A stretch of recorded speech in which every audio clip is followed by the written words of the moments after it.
अवकल समीकरण x minus Y D Y minus X plus Y D X बराबर 0 को हल करें।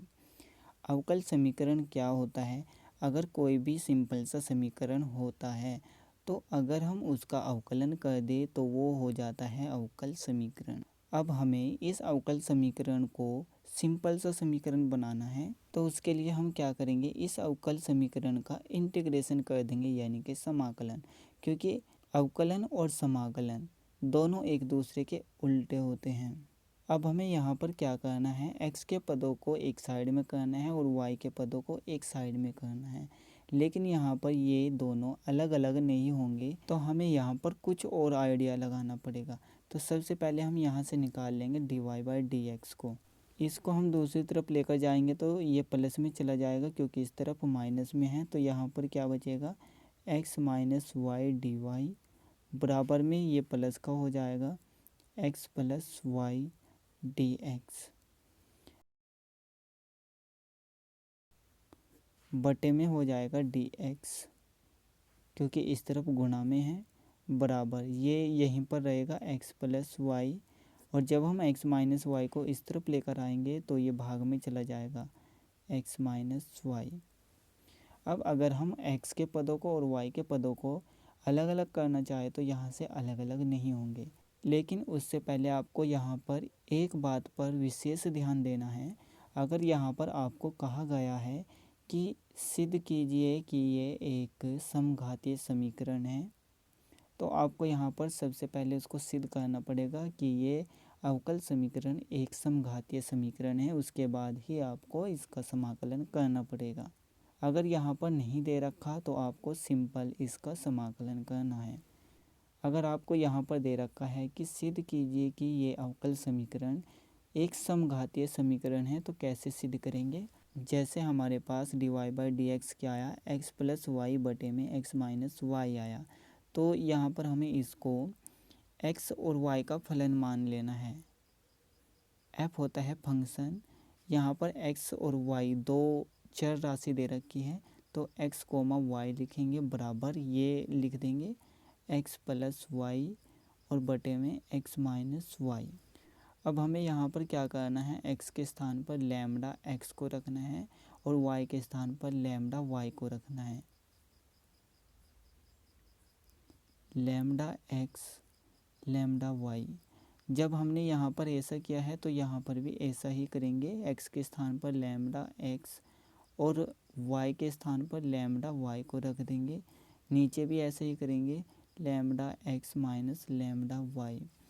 अब हमें यहाँ से लैम्डा को कॉमन करना है, तो लैम्डा कॉमन आ जाएगा, यहाँ पर बचेगा x प्लस वाई और बटे में यहाँ से भी लैम्डा कॉमन आ जाएगा, यहाँ पर क्या बचेगा x माइनस वाई। इस लैम्डा को हम ऊपर की तरफ लेकर जाएंगे तो यहाँ पर लैम्डा की घात 1 है, तो ऊपर जाकर के माइनस में घात चली जाएगी, तो ये हो जाएगा लैम्डा इंटू में लैम्डा की घात -1, और यहाँ पर बचेगा x प्लस वाई बटे में x माइनस वाई। अब अगर आधार एक जैसे होते हैं तो गुणा में घात जुड़ जाती है, तो यहाँ पर घात 1 है और यहाँ पर -1 है, तो इन दोनों को जोड़ेंगे तो यहाँ पर घात 0 हो जाएगी, यानी कि लैम्डा की घात 0, और यहाँ पर है x प्लस वाई बटे में x minus Y.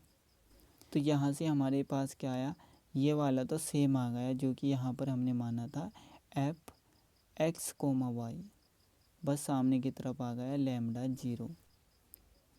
F X comma Y बराबर, यहाँ पर लैम्डा है और यहाँ पर भी लैम्डा है, बराबर किसका आया, लैम्डा 0, और आ गया एफ एक्स कोमा वाई के, एक्स कोमा वाई के।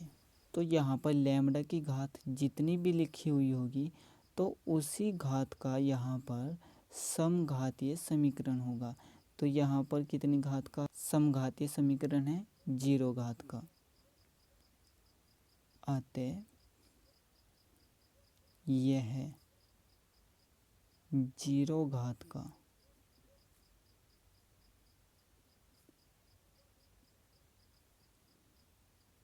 समघातीय समीकरण है।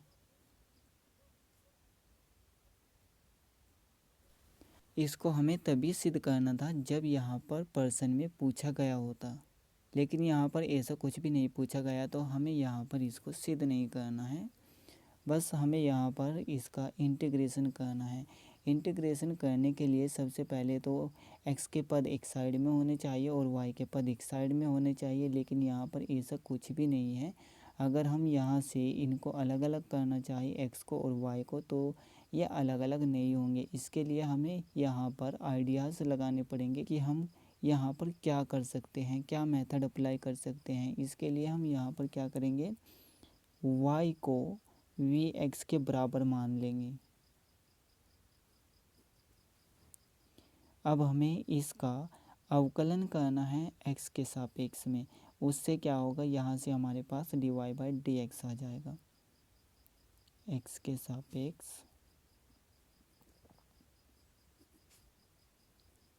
अवकलन करने पर y का अवकलन करेंगे x के सापेक्ष में। इसको तो हमें लिखना ही होता है ऊपर नीचे डी को। जिसका अवकलन करना होता है उसको ऊपर की तरफ लिखा जाता है, और जिसके सापेक्ष अवकलन करना होता है उसको नीचे लिखा जाता है। x के सापेक्ष अवकलन करना है तो इसको नीचे लिख दिया, बराबर।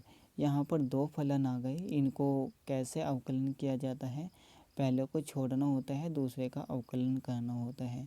v को छोड़ देंगे, x का अवकलन करना है x के सापेक्ष, तो x का अवकलन x के सापेक्ष 1 होता है। जब हम 1 और v की गुणा करेंगे तो v आ जाएगा। उसके बाद प्लस का चिन्ह लगाना होता है, और अब की बार हमें दूसरे वाले को छोड़ना होता है और पहले वाले का अवकलन करना होता है। x को छोड़ देंगे, v का अवकलन करेंगे। v का अवकलन करना है ऊपर की तरफ लिख देंगे, x के सापेक्ष अवकलन करना है नीचे की तरफ लिख देंगे। तो अब हम क्या करेंगे, जहाँ पर y लिखा हुआ है वहाँ पर vx लिख देंगे, और जहाँ पर dy/dx लिखा हुआ है वहाँ पर ये लिख देंगे v + x dv/dx को। तो ये हो जाएगा v + x dv/dx बराबर में x + y के स्थान पर vx बटे में x - y के स्थान पर vx, v + x dv/dx बराबर, यहाँ से x कॉमन आ जाएगा तो यहाँ पर बचेगा 1 प्लस यहाँ पर बचेगा v बटे में, यहाँ पर भी x कॉमन आ जाएगा, यहाँ पर बचेगा 1 माइनस यहाँ पर बचेगा v। x से x कटेगा, v + x dv/dx बराबर, यहाँ पर बचा है 1 + v और यहाँ पर 1 - v। अब हमें यहाँ पर x के पदों को एक साइड में करना है और v के पदों को एक साइड में करना है। v को इस तरफ लेकर आएंगे तो ये माइनस में जाएगा, क्योंकि इस तरफ प्लस में है। तो यहाँ पर क्या बचा, x dv/dx, x dv/dx बराबर 1 + v बटे में 1 - v, यह हो जाएगा माइनस में v। x dv/dx बराबर, यहाँ पर बटे में 1 मान लेंगे, इसका लहसा लेंगे। ऐसे कंडीशन में हम लहसा नहीं लेते, इन दोनों के आपस में गुणा कर देते हैं। तो इनकी गुणा करेंगे तो हमारे पास ये ही आ जाएगा जो कतु, यानी कि 1 - v। अब हमें इन दोनों की आपस में गुणा करनी है, यानी कि तीसरी गुणा। इन दोनों की गुणा करेंगे तो ये आ जाएगा हमारे पास 1 + v। माइनस का चिन्ह लगाएंगे। जब भी हम माइनस का चिन्ह लगाते हैं तो जो भी हम गुणा करते हैं या यहाँ पर कुछ भी लिखते हैं तो उसको ब्रैकेट में करके लिखते हैं। इन दोनों की गुणा कर देंगे, लेकिन ब्रैकेट में लिखेंगे। v की गुणा 1 से करेंगे तो v आ जाएगा, माइनस का चिन्ह लगाएंगे। इसकी गुणा v से करेंगे तो v² आ जाएगा। x dv/dx बराबर 1 + v, माइनस की गुणा अंदर करेंगे तो माइनस की वजह से अंदर वाले चिन्ह बदल जाएंगे। यहाँ पर प्लस है तो ये -v हो जाएगा, ये माइनस है तो ये +v² हो जाएगा। बटे में 1 minus V X D V by D X बराबर v प्लस का भी है और माइनस का भी है तो ये 0 हो जाएगा। यहाँ पर बचेगा 1 प्लस वी स्क्वायर बटे में 1 माइनस वी। अब यहाँ पर ऊपर की तरफ v लिखा हुआ है तो हम क्या करेंगे, v के पदों को इस तरफ लेकर आ जाएंगे और x के पदों को दूसरी तरफ लेकर चले जाएंगे। जब हम इन दोनों को इस तरफ लेकर आएंगे तो जो नीचे लिखा हुआ है वो ऊपर आ जाएगा और जो ऊपर लिखा हुआ है वो नीचे आ जाएगा।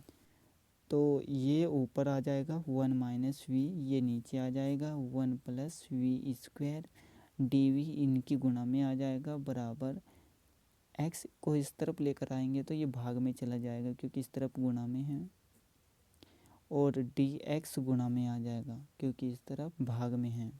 अब हमें दोनों तरफ इंटीग्रेशन का चिन्ह लगाना है। क्यों लगाना है? क्योंकि यहाँ पर v के पद हो गए और यहाँ पर x के पद हो गए, अलग अलग हो गए, जो कि हमें यहाँ पर शुरू में करना था लेकिन शुरू में नहीं हुआ तो हमने यहाँ पर एक आइडिया लगाया और यहाँ पर y के स्थान पर वी एक्स को रख दिया था। दोनों ओर समाकलन करने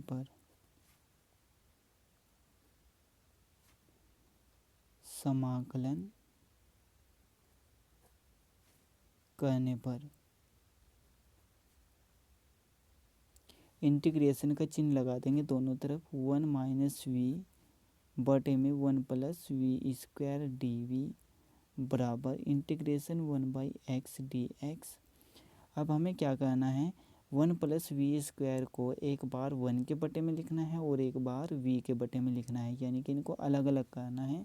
तो यहाँ से आएगा 1 बटे में 1 plus V square D V को भी साथ में लगाना है और इंटीग्रेशन को भी, माइनस इंटीग्रेशन v बटे में 1 plus V square D V बराबर integration 1 by X D X. अब देखिए इसका तो डायरेक्ट इंटीग्रेशन होता है। अगर यहाँ पर v लिखा हुआ है तो tan इनवर्स v हो जाएगा, अगर x लिखा हुआ है तो tan इनवर्स x हो जाएगा, अगर y लिखा हुआ है तो tan इनवर्स y हो जाएगा। लेकिन यहाँ पर भी सेम वही लिखा होना चाहिए, जैसे यहाँ पर v है तो यहाँ पर भी v, यहाँ पर x है तो यहाँ पर भी x होना चाहिए। तो डायरेक्ट इंटीग्रेशन हो जाएगा tan इनवर्स v माइनस इसका इंटीग्रेशन हो जाएगा 1/2 log 1 प्लस वी स्क्वायर बराबर 1/x का इंटीग्रेशन x के सापेक्ष log x होता है। अगर 1/y का इंटीग्रेशन करना होता तो y के सापेक्ष में ही होता, log y हो जाता फिर प्लस c। देखिए इसका इंटीग्रेशन कैसे हुआ है, 1/2 log 1 प्लस वी स्क्वायर, ये लिखा हुआ है integration v by 1 plus V square D V square है यहाँ पर। इसका कोई भी इंटीग्रेशन नहीं होता, यहाँ पर हमें क्या करना होता है, यहीं से किसी ऐसे फलन को लेना होता है जिसका अवकलन करने के बाद यहीं पर कुछ ना कुछ आ जाए। तो अगर हम क्या करें, 1 प्लस वी स्क्वायर को कुछ ना कुछ मान ले और उसका अवकलन करें तो यहाँ से आ जाएगा 2v। 1 प्लस वी स्क्वायर को हम t मान लेते हैं, 1 का अवकलन 0 हो जाएगा क्योंकि ये कांस्टेंट है, कांस्टेंट का अवकलन हमेशा 0 होता है। वी स्क्वायर का अवकलन जो घात में लिखा हुआ आता है वो सामने की तरफ आ जाता है और जो घात लिखी हुई होती है उसमें से एक कम हो जाता है, तो 2v आ जाएगा बराबर t का अवकलन dt बाई dv। v को नीचे इसलिए लिखा क्योंकि v के सापेक्ष अवकलन करना है, क्योंकि यहाँ पर v के सापेक्ष ही इंटीग्रेशन हुआ है, और t को ऊपर की तरफ इसलिए लिखा क्योंकि t का अवकलन करना है। तो हमें यहाँ पर v की ज़रूरत है और dv की ज़रूरत है, तो v को यहीं पर रखेंगे, dv को इस तरफ से इस तरफ लेकर आएंगे, 2 को दूसरी तरफ भेज देंगे क्योंकि इसकी ज़रूरत नहीं है। तो ये हो जाएगा v dv बराबर 2 को दूसरी तरफ लेकर जाएंगे तो भाग में चला जाएगा, यहाँ पर dt जो का तो रहेगा। तो v dv के स्थान पर 1/2 dt को लिख देंगे और 1 प्लस वी स्क्वायर के स्थान पर t को रख देंगे। तो 1/2 को सामने की तरफ लिखेंगे क्योंकि ये एक कांस्टेंट है, और dt को सबसे लास्ट में लिख देंगे। यहाँ पर t लिखेंगे 1/t डी टी। 1/t का इंटीग्रेशन t के सापेक्ष में होता है log t, तो ये हो जाएगा 1/2 log t प्लस में c। जब भी इंटीग्रेशन ख़त्म हो जाता है तो प्लस में c लगाया जाता है। अब हमें t के स्थान पर उसको रखना है जिसको हमने मान लिया था, तो 1 + v² को रखेंगे। 1/2 log 1 + v² प्लस c। तो इसका इंटीग्रेशन क्या है, 1/2 log 1 + v², जो कि हमने यहाँ पर पहले से ही लिख दिया। यहाँ पर मैंने डायरेक्ट किस तरह से किया वो भी आप समझिए। जैसे कि यहाँ पर नीचे की तरफ अगर नीचे की तरफ कुछ भी लिखा हुआ है और उसका अवकलन करने के बाद कुछ ऊपर वाला आ जाता है, तो हम क्या करते हैं, log करके नीचे वाले को लिख देते हैं। तो 1 + v² का अवकलन होता है 2v, तो यहाँ पर 2v आना चाहिए, जो कि यहाँ पर 2 तो नहीं है लेकिन v है। तो हम क्या करेंगे, 2 से गुणा और 2 से भाग कर देंगे, तो ये वाला तो ख़त्म हो जाएगा इसी के साथ में जब हमने अवकलन किया था। लेकिन यहाँ पर ये 2 बचा हुआ है जो कि यहाँ पर हमने शुरू में लिख दिया, और जो नीचे लिखा हुआ है वो आ जाएगा log के साथ में। अब आपको यहाँ पर ये भी ध्यान रखना है कि सबसे लास्ट में हमें उन्हीं चर राशियों को लेकर के आना है जो सबसे शुरू में दी गई थी। यहाँ पर सबसे शुरू में चर राशियाँ कौन कौन सी दी गई थी, x और y, और यहाँ पर क्या है v के स्थान पर हमें x और y को ही रखना है। तो हमने क्या रखा था, y बराबर vx को रख लिया था। यहाँ से v का मान निकालो, x आ जाएगा यहाँ पर बटे में, तो v का मान हो जाएगा y/x। तो v के स्थान पर क्या रखेंगे, y/x। tan इनवर्स y/x, इसको ब्रैकेट में बंद कर देंगे, -1/2 log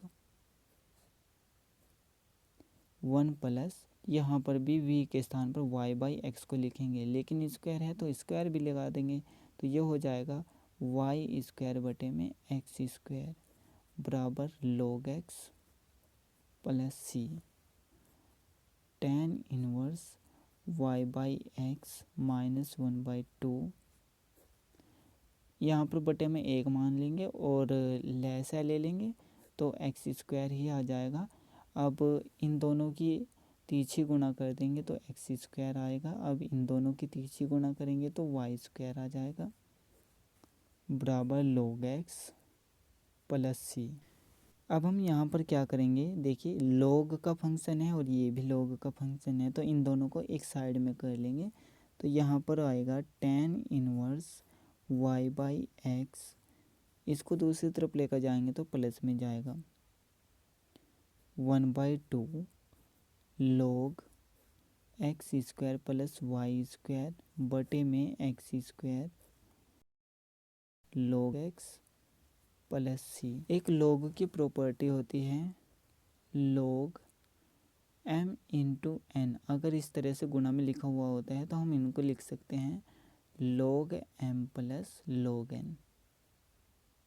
अगर इस तरह से लिखा हुआ होता है तो हम इनको लिख सकते हैं इस तरह से।